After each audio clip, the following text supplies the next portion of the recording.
People always ask how I balance my family life with 400 shows a year. I'm just doing what I love with the people I love. It's my magic life.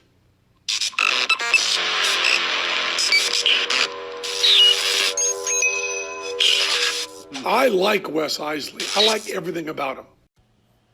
All right, today is going to be an awesome show. I'm so excited to learn more about this guy. I've known this guy, I don't know, 10 years now, but we've never met in person. He is a friend of like everybody famous in magic. He is a friend of everybody in magic. He's my friend, yet we've never met. He is a rock and roll magician. He has macaw in his show. He has reptiles in his show. He's got Twinkies in his show. He's awesome. The stuff that he posts on Facebook, I'm always following him. Everybody, it's Steve Chezaday. Chezaday, everybody. Woo! Hey, what's up, man? What's up? I don't want to give away too much, man, but I am super excited about today. What is I know your stage name is Chezaday. Do people call you Steve or Chezaday? Oh, Steve. Well, Steve when I'm not in the outfit. How's that? All right, there you go. Yeah, as soon as you mention Twinkies, they know who you're talking to. Well, you have to explain the outfit now. You're not dressed like Little Debbie. No. But from the start, I always did things a little different. I wore, let's see, when I started, what was I wearing? I remember wearing the tuxedo shirt, the tuxedo T-shirt, and then I had sequins all over it. And then from there, then I had a costume made. It was dress pants, but then I had some crazy shirt made. Then we went to spandex and leather, and it was all about rock and roll, So, yeah. And then over the years, I've toned it down. I mean, I'm in my 50s now, and the spandex is a little snug, that kind of thing. So we wear leather. I wear leather most of the time. A little toasty in the summer, but... Well, Alex Cooper hasn't toned it down. There's no reason to tone it down. Come on, man. Rock and roll is for life, man. Yeah, well, it's when you're appealing to a family audience. It's a funny thing, because, my good friend Dan Sperry, here's a good example. He would wear a tailcoat and the ruffled shirt on stage, and then when we would go out to eat afterwards, he would dress like a goofball, okay? And I kept telling him, like, why don't you just wear that on stage and be yourself, And sure enough, he did, and look what happened.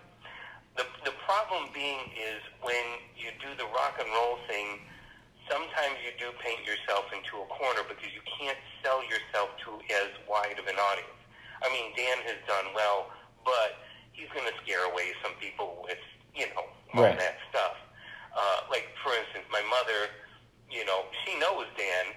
She thinks he's crazy on stage or whatnot, but she knows what a good person Dan is off stage. Well, Dan with his Disney when you stuff. Look at that, you go, oh my God, what's that about? So I've toned it down. I wear leather pants and a leather vest and flames and stuff like that. But I want to appeal to a family audience, that kind of thing. Back when I was younger, it was more about being in your face. I was like, I'm going to make magic cool again, and this is what I'm doing. Now it's more about selling me. I want them to like me for who I am, not what I'm wearing, and that's key. That's I'm selling myself. I want you to want to see me for who I am, not what I'm wearing. You know what I mean? Well, when you say, hey, I want the rock and roll magician, or hey, I want Chezaday, right. That's different because other people can put on spandex. But if they want Chezaday, there's only one. Oh yeah, well there's that. I mean, there's only a few guys that kind of fall into the rock and roll category. I mean, there's me, there's Michael Tricks, Franz Ferrari used to do kind of a rock and roll thing, and it is what it is. But we have fun with it. I mean, the main thing is we're up there having fun. You see me having fun, the audience is going to have fun too, and that's what I'm all about. Yeah. Well, let's go back to the very beginning. How did you get started in magic? That's a good question.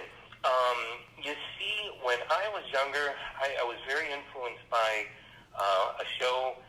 It was H.R. Puffin stuff. Okay. And it was a 70s show. and they had puppets and different things in there. And so I was playing with puppets at the time. Then, but I was also very naturally curious. So I would take things apart to see how they worked. And this curiosity, I drove my parents nuts. I was taking the TV apart to see what it was like inside, just crazy stuff. But then came around TV magic cards. And I'm like, what's this about? And then I would see Wizzo on the Bozo show. Well, sure enough, that was Marshall Brodeen, a world-famous magician who also put out TV magic cards, TV magic kits. And I got hooked. I was like, oh my God, this is everything. And again, I love to see how things work. On a daily basis, just wherever we're at, if something is of interest, I got to see how it works. And if you talk about being fooled, boy, if you can fool me, oh my God, that is the best feeling in the world. I love being fooled, but it doesn't happen often.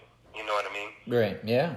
I've been around magic so much. I've seen so much magic, and it takes a lot to fool me. But when you do, oh man, do I like that? I'm trying to think who fooled me not too long ago. It's been a while, but like I said, I enjoy it. And sometimes, I'm watching an online magic convention. It's a 3-day convention going on right now. And sometimes it's for magicians, we get fooled by a nuance. Like, I thought you were going to do that move, but you did that. What was that? Wait a second. Yeah. And then you think about it, and you're like, oh, that's what he did. Where everybody else is like, it's the same trick, but we're lost in nuances sometimes as well, is what I'm trying to say. Yeah. No, I get, it's just, when something new comes along, boy, if it fools me, boy, that makes me crazy. Oh, I love that. But that's why we're in magic. I love props. I'm a woodworker, so I build a lot of my own props or remake, different props, to my liking. Even the origami box. I took and I did things to that to make it, my own, as far as how certain things work and stuff like that. But I got a lot of toys. Oh my God. Wow. Well, you need to put pictures of your warehouse up. You need to put pictures. I need to see you. I need the performance videos. I need more. I get a lot of grocery store photos. There's some stuff online, but I've just kept it online or offline because it's just I want you to see me live and in person. That's the best way magic is seen. There's stuff out there. I have some crazy video from a while ago, but it's got some fun stuff on there. But I'm best to see live. It's more fun that way, and that's the way magic should be. Like, I know you're talking about all these online things and the Zoom shows and all this stuff. I have steered clear of all that. It's not my thing. You know what I mean? It's like I'm one of the old school guys that's not my thing. And I just put it aside. And of course, this past year has just been very challenging for all of us. But I'm sure we'll get into that. Well, it was crazy for all of us, and I stayed back for, everybody was doing it, and I think I stayed out of it for a month, and I was totally against it. And then I got hired for a gig, and they said, no, we really want it. And Steve, it's different. I'm not trying to be silly about it. It's not the same. Yeah. It's not the same. I don't have, I just saw Stuart McDonald do his, and he has a laugh track. So when he says a joke, there is laughter. Oh. It's audibly, you hear the laughter, which makes sense. Yeah. You don't hear them. Yeah. You don't see, Natalie has to show me them clapping, or I have to not look at the camera and look over at the other camera to see them clapping. It's totally different. But during the pandemic, it was good for them to be able to have live magic. And, some of these shows that we did, I had a family reunion show where grandma was in Hawaii, somebody else was in Utah, somebody else was in Virginia, somebody else was in Kentucky, and everybody got to get together. They talked beforehand, and they talked about my show after. You don't have that in a regular gig. They couldn't afford to do that family reunion. No. That was neat. No, but for the ones who've done this, like my buddy Bill Cook, boy, he got it set up in his studio with all these, cameras and all this technology, and we have a good quiet space here anymore because I have a macaw in the other room that screams, and then I have a 2-year-old German Shepherd. So right now I'm locked up in my bedroom.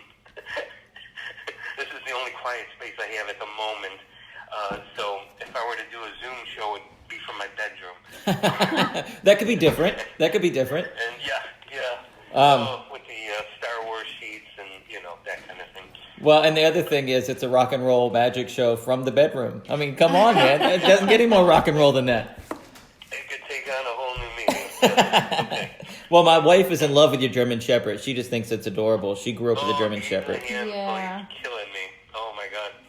My other Shepherd was 13 and a half years old, Aw. and he was a show dog, and he was the most docile, gentle Shepherd you could ever have. This one, Walter, he's a monster. No. And my most challenging Shepherd. I mean, because I was in show training. I mean, I did all this stuff, and this guy, he just doesn't want to listen. But he's good. I mean, he's just a different dog, but a handful. But he's actually named after one of my magic mentors. So I had a friend. His name was Walter Shepherd, and he was from Ohio. He was a builder, a performer, and he taught me how to build. He taught me how to paint. He was an amazing guy. He built some of the finest magic. Like if you look up Walter Shepherd magic, there'll be pieces that'll pop up, some Google images or whatnot. But he was one of the finest builders.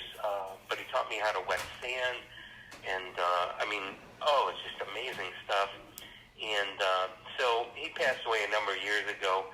But I thought, this would have been a fun way to honor him, and I named, the new Shepherd Walter Shepherd. A fun play on words. That's awesome. That's right. The Shepherd is Sheppard. That's how Walter, the real Walter, had spelled it.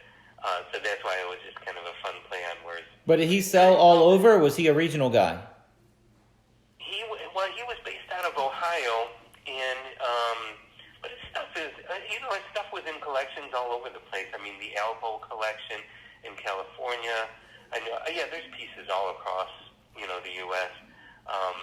But they're highly collectible. He only made small runs of things, but it's worth checking out. I mean, he just did some amazing stuff. But I got to know him as a person, and he was just a funny man. And him and his wife were like a comedy team, and they would go back and forth on each other. But I would stay and work in the shop for a couple of days with him and learn how he did these things. So he passed on that to me, and he passed away. And then we would still go visit his wife, Helen Shepherd, and we would visit her on our way passing through Ohio anytime we were in the area. And we would visit with her, and she lived to almost 80. And then she passed away a couple years ago. Now we visit their daughter, and the daughter's in her 70s. Wow. So we go visit her now, and it's hilarious, but, it's just, part of our, anytime we're out that way, we go visit them, and it's just, just kind of a fun remembrance, that kind of thing. But she grew up with the magic, too, so, the daughter knows about it and helped. Oh, she used to paint. She used to help paint some of the hand-painted items. So there was that. Yeah. Well, you were talking about growing up, watching H.R. Puffin stuff. That came on. I'm a little bit younger than you, but that would come on. That would come on reruns before our school bus came. So I would see that in there reruns. You go. But Bozo's Super Sunday show here in Virginia, I think you got it maybe just Sunday mornings, and we got like an edited edition or one episode Sunday mornings here. But I was talking to. Was that our Bozo? See, I don't know. There were a number of Bozos across the country, but the Bozo Super Sunday show was probably out of Chicago. Yes. And it was Joey Diori, which was our second Bozo. Okay. See, I know all this stuff too because I grew up with it, and I was on the Bozo show, Bozo Circus at the time. I was on there probably a dozen times. over the a number of years. So I remember being with Bob now maybe once or twice, which is the original Bozo, which was the best Bozo of them all. And then I worked with Cookie and Wizzo. Wizzo was Marshall Brodeen, again, a very well-known magician. Who we recently lost. Oh, yeah. I was a good friend of his, and I would still go. I would visit him every other month at the. He was at a home for Alzheimer's, but he still remembered me by name up until the very end. Wow. No joke. I would go there, and he would go, Chezaday, how did you find me? And he said it like that, and it was the funniest thing, and I always got a kick out of it. But I would bring some magic, and even up until a couple months before he passed, he would still try to back palm the cards, or he even did the sponge balls. I brought sponge balls, and he did that for the lady serving him his food, and she screamed because one ball turned into two, and then to three, and she screamed, and everybody got a good laugh out of it because they only knew by chance he did a little magic or something, and some didn't know at all, but boy, he was a dear friend of mine, and I miss him. He was just a very interesting character. I mean, he started out with the sideshow, traveled with an alligator, or a lady with an alligator. I mean, just all these crazy stories. He even did some magic for the mob here in Chicago, which wow, which is hilarious. That's crazy. Well, a gig's a gig. yes. That's Jackie crazy. Cerrone, that was who it was. And what's funny is Jackie Cerrone lived kitty corner to one of my uncles, on my dad's side. So it was just kind of family. I guess I performed for him too at some of the family parties. So fun stuff. Dude, that's awesome. He had I saw his house on like YouTube or something, or they toured his magic room. I mean, he had some collection too. It was. Yeah, he had a magic museum set up in his basement, and what was funny is his wife Mary wouldn't allow any of the magic posters upstairs because they had the devils on them and stuff like that. So that all had to stay downstairs, and it was hilarious. And he had to follow the rules. But yeah, he had a real nice collection of posters, and I think most of the collection went to a dear friend of his in, I think, Texas. I forgot, by name, but I think, one of the friends of the family bought the entire collection or what was left of it, except for a couple of pieces. There was I made Marshall a blade box. I duplicated a blade box he had in the 60s, and then I updated it with some of my own, updates, and that went to Terry Evanswood. So Terry's got that and still performs that in his show every once in a while. Wow. And I have many friends, throughout the magic community, and I'm very grateful for that too. Because I've been in this for a long time, and Terry grew up in my area. He's just a couple towns over, but he used to come over. His dad would drop him off before he could even drive, and so I'm just a couple years older than Terry, but that's how long I've known him, and I got all kinds of friends.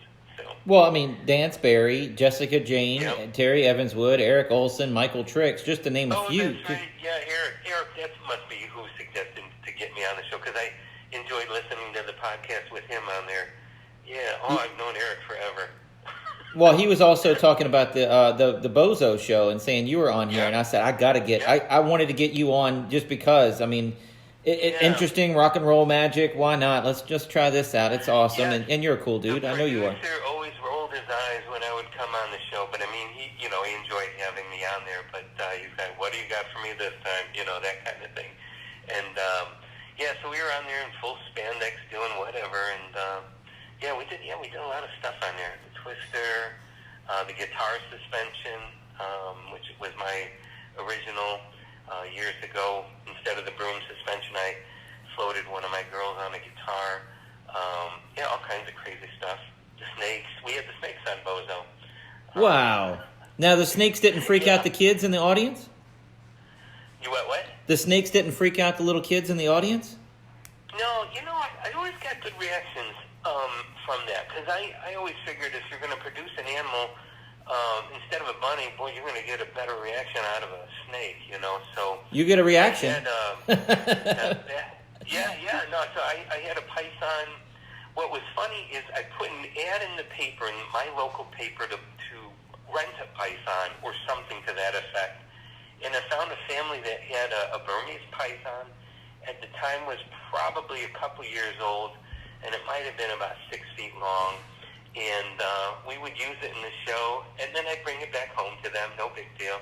And so over the years, they wound up having a child, and they asked if I wanted to buy the snake, and I'm like, yeah, let's do it, So I had him, and Monty, his name was Monty. He lived to about 25 years old. I had a boa constrictor named Snuggles, and she was awesome. And we would use Snuggles for, it was called the Kyber Cobra, a mechanical snake in the box. Right. And it would find your card. And then afterwards, we would switch it out for the real snake, and then pull that out of the box. And, boy, that was a good effect. So we did if that. you did that at a magic convention, the magicians would fall on the floor, because no one does that. No one does the Cobra, card trick and has a real snake. That was my thing. I like to put a new twist on things, and I don't know where I came up with that, but when I was younger, I had a fear of snakes, because I remember maybe a garden snake or something going at me when I was young, and it was just one of those things that could overcome my fears. I started looking into snakes. I was even looking into getting a bat at one time, because I figured doves don't make any sense as far as I'm concerned. Magicians use the doves, but the only reason it makes sense is because they're white, bright, and they're it's a simple.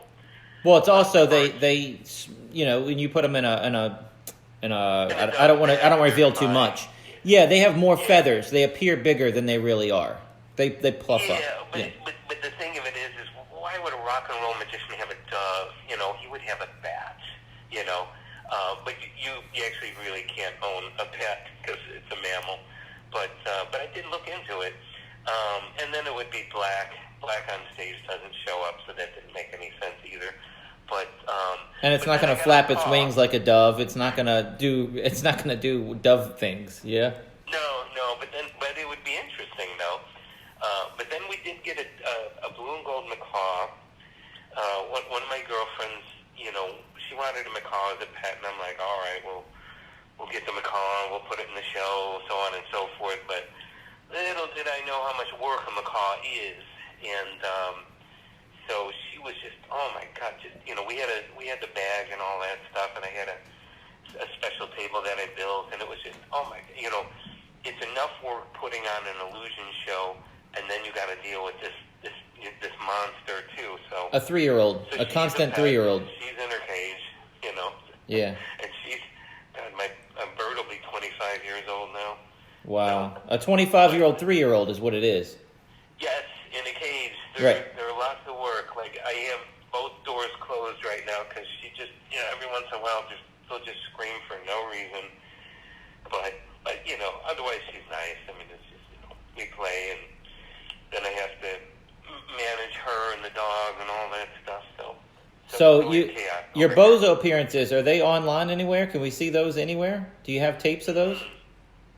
I don't know if they're on YouTube and stuff. I'm an old Apple guy, but I don't know if much of that. I have them on VHS here and there. I don't know if they're on, but I'll have to look at that. I want to see them. If you find it, send me links. Which?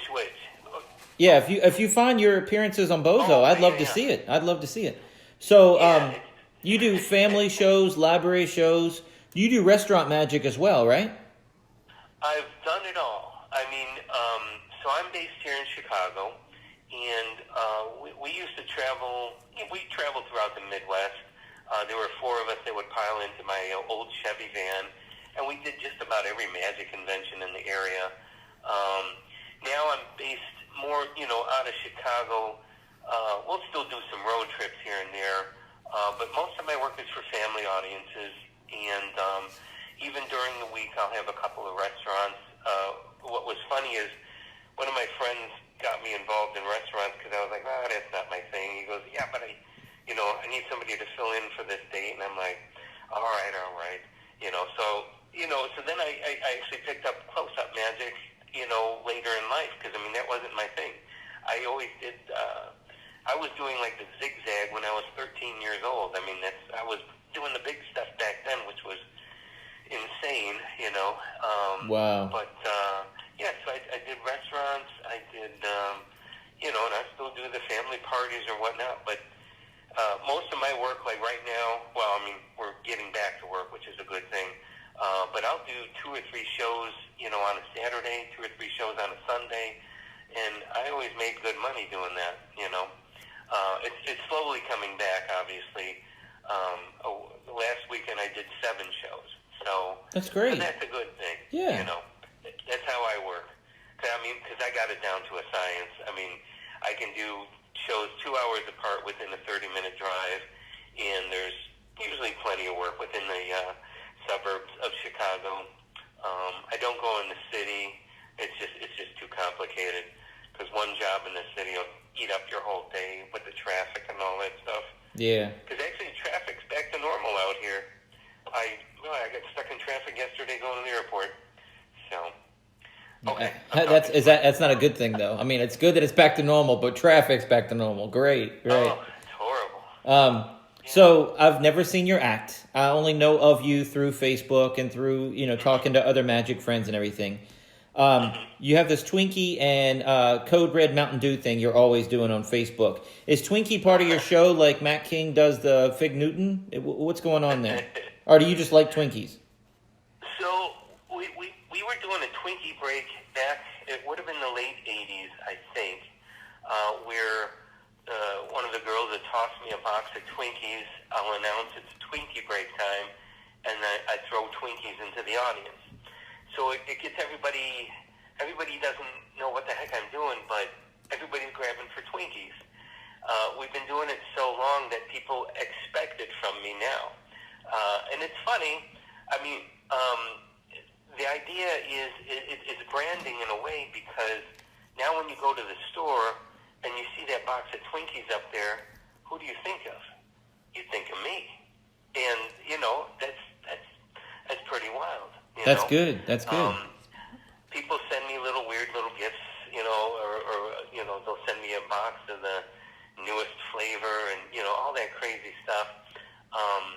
Online with Facebook is a whole other world, but I eat like a child, but I like my Mountain Dew and different things like that. There's little things that make me happy. But I go to the gym 4 or 5 days a week. I walk about 4 miles a day with a monster, and I should weigh 300 pounds is what I should weigh, but I try to even things out. So I'm pretty solid. Well, that was something I was thinking a long time ago. Trying to eat right and exercise. We do illusions where I fit in boxes. So if I gain weight, I don't fit in one of my boxes. Yeah. Oh yeah. And then I was thinking, if I did something where I did something in the show where I did cookies or something, that would be my break. But then during the summer, we had 183 shows, June through August, 2 years ago, and it's like that would be more junk food than I would normally eat if I was just eating whatever I wanted to eat. So you can't win, man. Yeah. Well, like I said, we throw the Twinkies into the crowd. I don't wind up eating them or any of that. Oh, you don't even eat any. You don't eat one at all during the show. No. Okay, I thought you were doing it during a song or something while you were setting up your next trick. And no.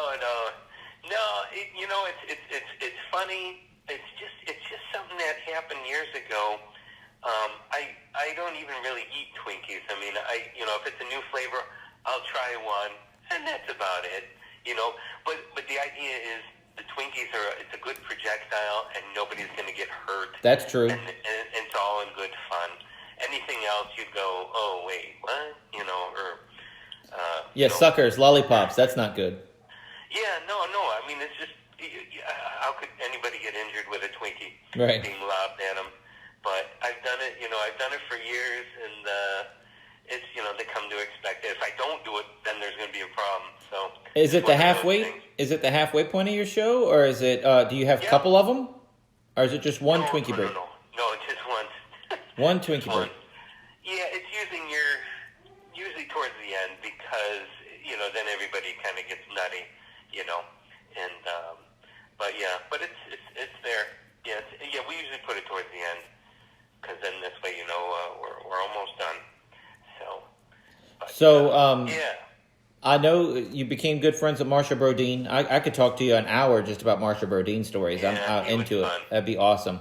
What about Doug Henning? I know you're a big fan. Did you ever meet him? Oh, that's the one I grew up with.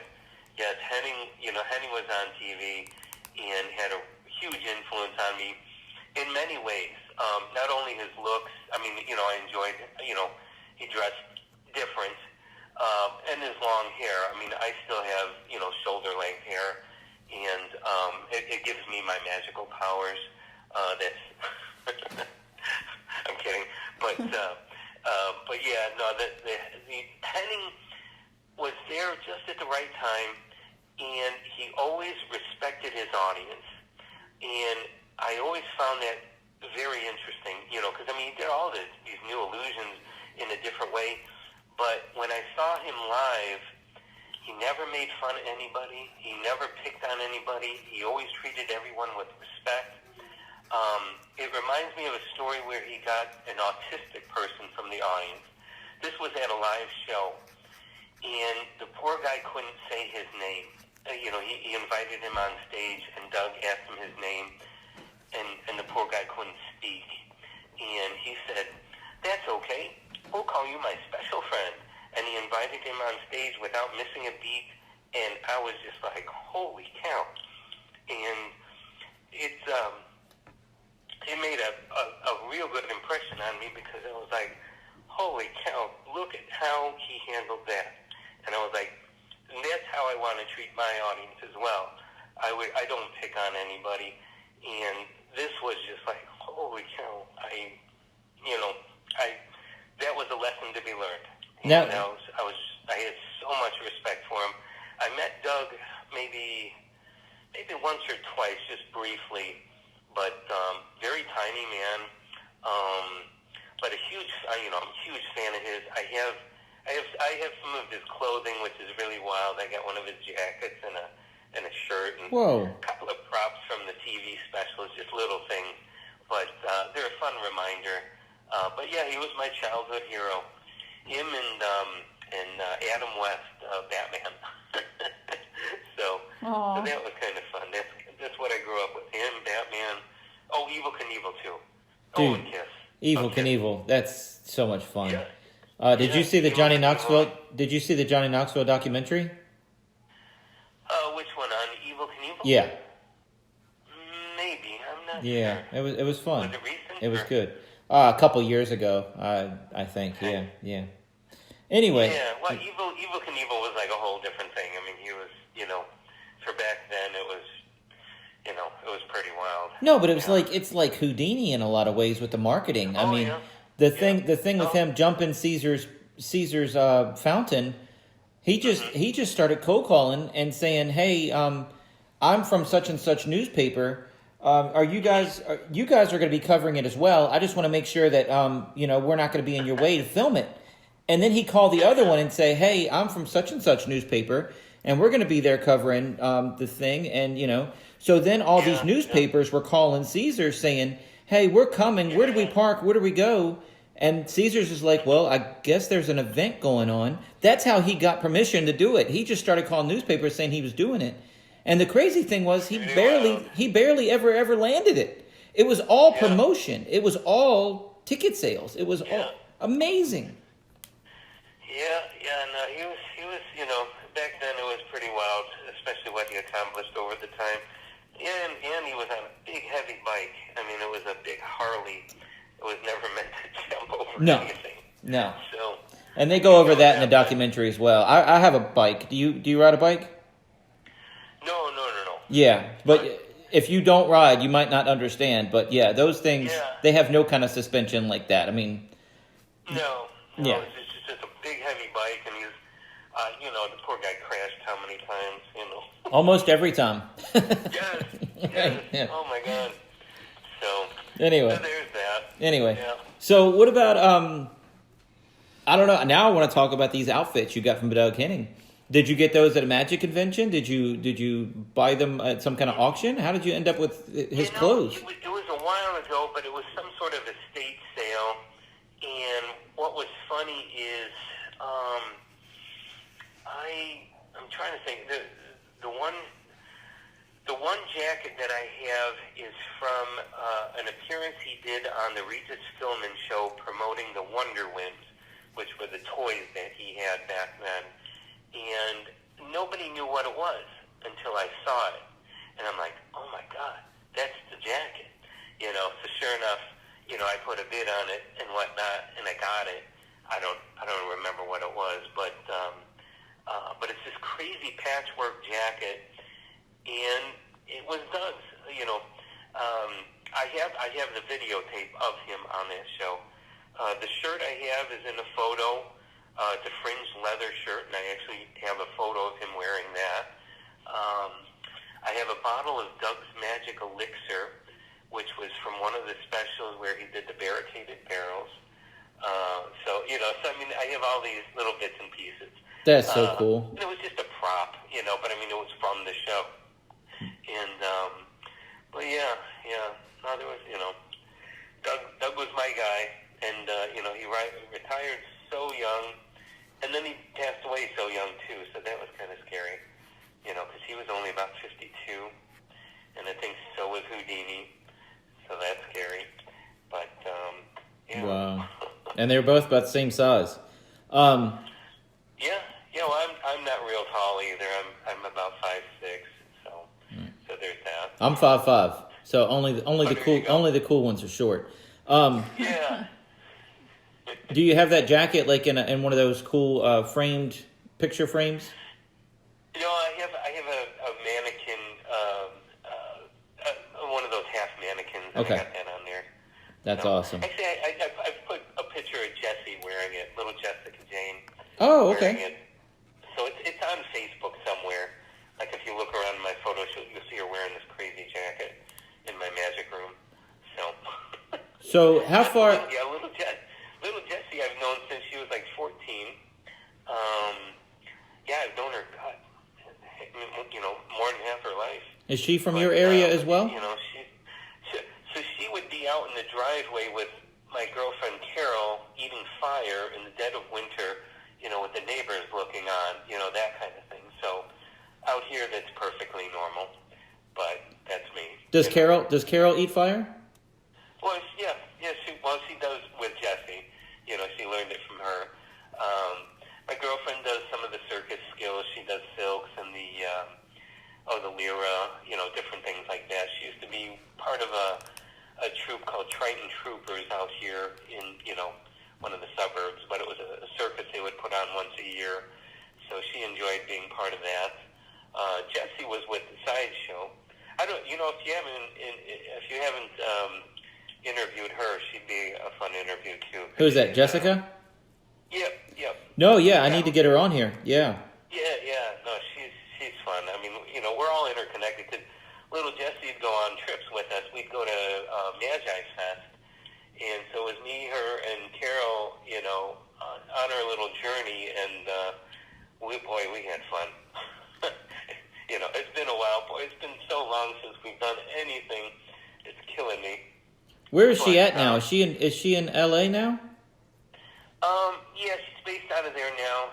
I think that's where she's at now. She was here. She was here in December. She stayed with us for a little bit. Okay. Speaking of conventions, before I forget, I've been part of the Abbott's Magic Get Together for. I've been going there for probably 35 years, but I've been part of the stage crew for 25 years. We've performed there, of course, half a dozen times over the years. But my claim to fame is I've been part of their stage crew, so I've worked with just about all the best names in the business. That's why I have so many friends, for instance, because I'm working with them all day long. We rehearse, we do the show at night, and it's a long day, but I get to know them on and off stage. And so, I mean, I know all these guys. This year we're going to be working with Lance Burton, Matt Right. King. I mean, the lineup is insane. We performed there just the last convention, which was 2019, which was funny because it was Michael Trix and me on the same show, which, you can't get better than that. But it was the Rockstar Night of Magic, and that's what I pitched. And the guy who produces the show says, "Let's do it." And so Michael's a good friend of mine. He the first time we performed together was for my 50th birthday, which was in Florida at Wizards Magic Theater, which was Eric's Eric's gig. And so what we did is we pitched it, the Rock and Roll Night of Magic. It was my 50th birthday. Everybody got backstage passes and Twinkies, and so Trix opened for me, and then I did my thing. And then the next couple of days, there was probably a dozen of us that all went to into Disney afterwards, and oh my God, did we have a fun time. So, Dan Sperry flew in. Jesse drove 12 hours to be there to surprise me. They were there in the audience. Wow. And I'm like, oh my God. Terry Ward was there. Who else was there? Oh my God, now the names are starting to... dang it. I can't think of his name. But he's, a couple of regulars at the Magic Castle. They were there. I'm like, oh my God. So it was just, it was very memorable, and it was really nice because, I mean, Eric, went out of his way to, put on, and then they had a giant Twinkie cake afterwards, and, just all this crazy stuff. So That's awesome. That is so awesome. Yeah. That's cool, man. Yeah, I saw pictures of you guys all at Disney, and I'm like, it reminds me of when a magician gets married. All these magicians are at their wedding. A famous magician gets married. But that's what your 50th party was like, because all these famous magicians are sitting down there hanging out and going to Disney, and I'm like, what is going on? I didn't realize it was your birthday. Yeah. I guess it's pretty funny, but pretty normal because, Sperry's a big Disney fan, and we had a blast. Oh, that's awesome. So is Abbott's this year? Is it sold out? Well, they've been having, it's been a game with the numbers, but I think they still have some registration available. They weren't selling individual tickets just yet, but things are starting to open up, and so I think we'll be back to full capacity, I hope, which is, probably over 1,000 people in the auditorium. It's actually the show is at the high school. It's in a gymnasium, and we have an old stage, but we do the best we can. Colon, Michigan is a little Amish town of 1,000 people, and then 1,000 magicians come to town for that week, and it's just so much fun. For me, it's my home away from home, and it's like going back in time because there's one flashing stoplight in the dead center of town. It's just very simple. The Amish, you'll see them in the horse and buggy going down the street. Everybody is so kind. It's just, and so we have an Abbott's Magic family. I mean, there's, these people I've known for decades, and it's just, we all enjoy each other's time. I work a lot because, again, I'm backstage. So, I mean, we have rehearsal during the day. We might have a quick break and run the 5-star pizza and then back to do the show.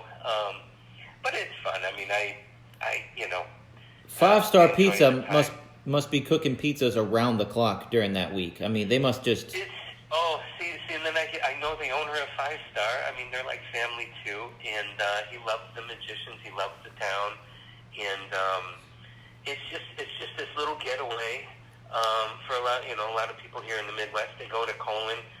They have a number of lakes in the area there. There's a lot of boating and fishing that people do during the summer, and then Magic Week is just beyond compare. With everybody. You're going to see Lance Burton walking down the street. That kind of thing. So That's amazing. It's going to be awesome. Wow. Yeah, this year sounds like an amazing opportunity. Yeah. I've never been. Natalie and I had a gig near Cedar Point. We were doing a beauty pageant circuit, and we worked all the state finals of all the beauty pageants all the way to, like, Louisiana. I don't know, East Coast all the way to Louisiana. And Okay. We had a beauty pageant for the state finals in Ohio, and we went to Cedar Point. And we left Cedar Point, and we were like, how far away is Michigan? And you look at it on a map, Yeah. and you're like, it's not that far. And Colon, Michigan's Yeah. right there. Let's go. This is before navigations. It's 9 Right. hours from Cedar Point, but we made it a day trip, and we got there right when Abbott's closed. We got to tour the graveyard. Yeah, it's a small town. 5-star Oh, pizza, okay. one Okay. little diner. Okay. One little diner, 5-star pizza. I mean, that's Yeah. it. A hairdresser on the side of the road. I mean, it's a Yeah. very small. And the cool thing is, I tell people everything in the town is magic themed. I mean, they have magic flower. The flower pots on Main Street are top hats with flowers growing out of them. I mean, Yeah, you know what? Here's another funny story. I came up with the Magic Walk of Fame, which are the stars that you see on the sidewalk. It popped in my head, but the idea is to have any touring magic show come through Colon and honor them with a star. Like if David Copperfield was traveling through town when he used to tour, that was kind of the idea. So in the meantime, they do have stars for a lot of the number of magicians that have performed at Abbott's, including Harry Blackstone, and let me think. There's probably a dozen or more stars on the sidewalks, and then right there in front of 5-Star Pizza, there's I don't know whose star it is, but it was actually my idea. wow. Called the Magic Walk of Fame, and I pitched it, and they ran with it with the it must be the city Chamber of Commerce or something like that. But it's a fun thing. But that's where it came from. Yeah. Well, you have your highlighted your collection. It might be your Doug Henning jacket and clothing items and props. One of the highlights of my collection cost me absolutely nothing. We were in Colon, Michigan, and we wanted to go see the graveyard. And Right. we were out there, and some guy was hand lettering somebody's tombstone. And Right. we were just walking around, taking pictures of different tombstones, and just seeing all the 28, 30 different magicians, famous magicians buried out there. And some Right. guy said, the guy that was lettering the gravestone said, you guys looking for somebody? And we're like, no, we're magicians. We're just coming out here and seeing this. Oh, well, who's the biggest name out here, you think? I said, well, it's gotta be Blackstone. He said, well, hold on a second. He went to the trunk of his car and got onion skin paper and gave me a tracing of Blackstone's grave. A rubbing that is probably Yeah. 30 inches by 50 inches. I don't know. It's Yeah. huge. And I have it in my magic room upstairs. And it was free and it's awesome. And that guy took the time out of his day to do that for us. And I actually knew Harry Jr., and I worked with him a number of times there at Abbott's. And it was funny. The first time I worked for him was with a concert thing. Jay Marshall was a good friend of mine. Wow. He had Magic Incorporated here in Chicago. And Jay told me, he goes, Harry wants to work with you on a project with a rock band. And this was, a number of years ago. And here's Jay Marshall. He goes, this is Harry's number. He wants you to call him at home. And I'm like going, oh my God. Because I was like, at the time, I'm like, I'm going to call Harry Blackstone at home, Wow. And I'm like, I was freaking out, But it was he was doing consultation for some rock bands at the time, and so he paid me to go see, who was it at the time? Oh boy. Yeah. It was, but it was a while ago, but I worked with him on that, and then I would work with him at Abbott's. One time they called me, he goes, hey, can we switch Wednesday for Thursday, because they had a scheduling conflict. So I did his Thursday night, and he took my Wednesday when we were performing there. So it was kind of fun. So I had to fill in for Harry, which again is pretty wild. Wow. But he was such a nice man. He's just a very gentle man off stage, and that's one of the amazing things is I get to know these performers personally off stage, and many of them are such good people. Tom Mullica, Blackstone. Oh my God! I've worked with even a number of the guys that were on the Illusionist and stuff like that. We had a bow and arrow act. I forgot his name. I've seen so much Ben Black. magic. It's hilarious, but it's all kind of a blur because I've worked with everybody. That's amazing. That is so awesome. It's an honor, of course, and I'm very thankful that I was asked to be part of the stage crew years ago. But I'm part of the family there. I mean, it's just I know Greg Bordner at Abbott's. I mean, I've been with them for 35 years. Do you have a routine, like a tradition, like a autograph picture with the guy? Some kind of tradition you do with all these acts that you help out? Yeah, well, what's funny is I usually don't bother people for their autographs. I mean, it's just once I get to know them, they're my friend. Right. What do I need their signature for? I mean, I'd rather get to know the person than have their signature. I don't know, just my thing. No, hey, I get it. I just didn't know if you had a tradition with all these people, and have a list of pictures of all these, Tom Mullica and Jay Marshall and, I don't think. I mean, and again, this has gone over so many years. I mean, I have pictures with some of my friends and whatnot. Usually it's Carol taking the selfies and stuff like that. But, yeah. But yeah, well, I mean, if we're out having fun, that kind of thing. But yeah, I don't bother people for autographs and stuff. I mean, if they're my friend, that's all that matters. Well, I'm gonna throw you under the bus here for 1 second, or just surprise you with a question here, real quick. We got like 5 minutes left. I want a funny story or a disaster show business story. You got anything? I'm throwing it at you, man. I'm throwing it at you. Let's see. It doesn't have to be yours. It could just be a funny show business story or a disaster story. Well, I mean, I don't even know where to start. Oh, I got a fun one. Oh, no, I don't want to end with that. No. I don't want to end with that. I've been fortunate, like I've done a number of shows with my buddy Dan Sperry, and what's funny is just even being backstage with them, because we were on a show not too long ago, a couple summers ago, and it was a fundraiser for another friend of ours, and it was just everything was going wrong that day. The theater it's an old theater called the Arcada, and there was no air conditioning backstage. The stage manager didn't know magic, so the stage crew didn't know magic. So, oh my God, it was just one of those nightmare shows. The only thing I insisted on was closing the first half, because this way we can pack during the last half of the show and get out of there on time. Because a big show, you got big props, it takes time.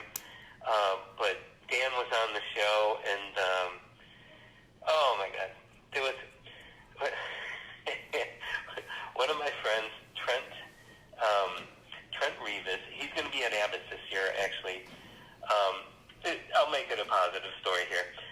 But he was born. He had a stroke when he was born. The poor kid was in a wheelchair until he discovered magic. I think his mom took him to see Terry Evanswood here in my area outside of Chicago. And this poor kid loved magic so much.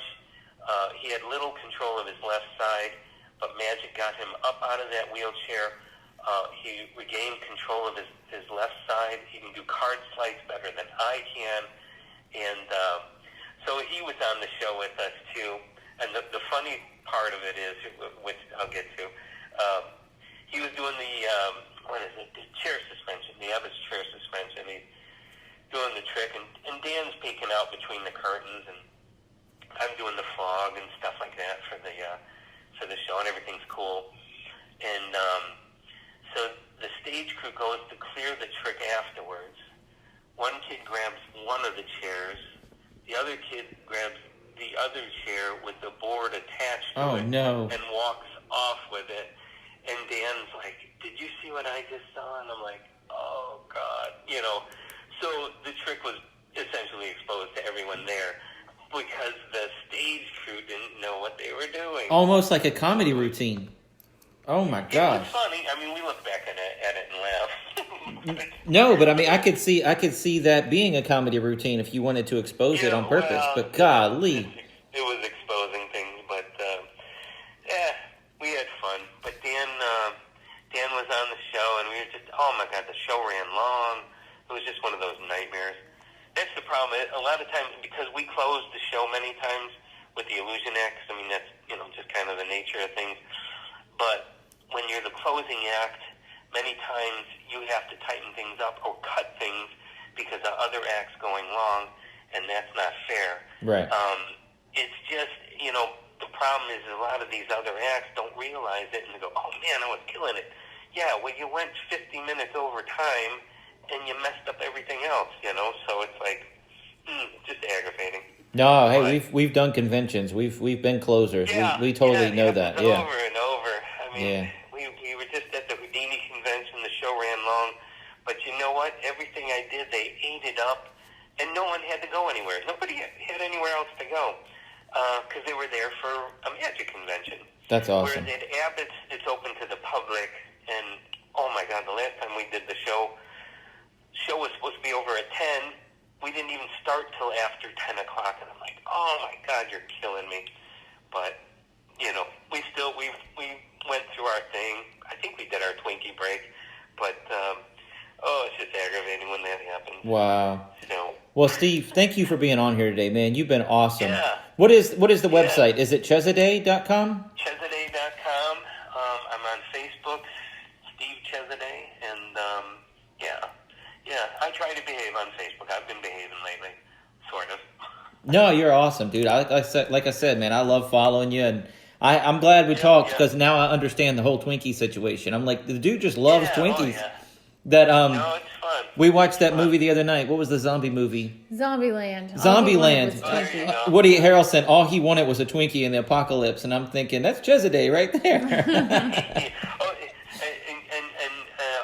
This is something people don't know. People think that the Twinkie does last 20 years or whatever. No, they spoil within like a month. Yeah. So they don't last forever.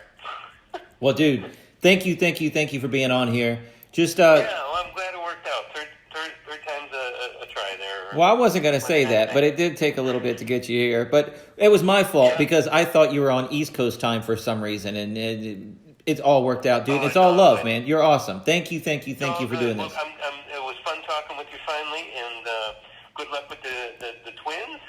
Thanks, man. Thanks. I'm going to go on a walk. All right, hey, stay on the line real fast. I'm going to do a plug, and I just want to say something real quick to you. We're closing in on a year one of the podcast here, and to help us celebrate this milestone, we're having a contest. Go to wesisley.com, and in the inquiry form, let us know your favorite episode and why. There's no wrong answers. Several winners will be chosen at random, and thanks to Express Copy and Graphics, we'll be giving away logo t-shirts, logo and podcast stickers, and our new Magic Man hats. The contest ends July 7th. And tonight on Jewel TV, they're airing episode 13 from season 2 called The Twins Are Here. It's our birthing episode, but there's nothing crazy to look at. It's all family friendly, I promise. Jewel TV is on Roku, Amazon Fire, Apple TV, the Jewel TV app, and tons of other places. It's in over 100 million households. All you have to do is look for it. See you next week. Today's episode of the podcast is sponsored by Express Copy and Graphics. Mention promo code Wes Iseli to get 10% off. Their website is expresscopy.com. That's XPRESS-COPY.com. They do it all. Copies, banners, signs, vehicle wraps, promo items, practically anything you need printed, they can do it for you. These guys are great. Check them out. Check us out online at wesisley.com and patreon.com/Wes_Isley for behind-the-scenes videos, blooper videos, never-before-seen footage, discounts on merchandise, magic trick tutorials, and more. That's Wes Iseli, spelled Wesiseli.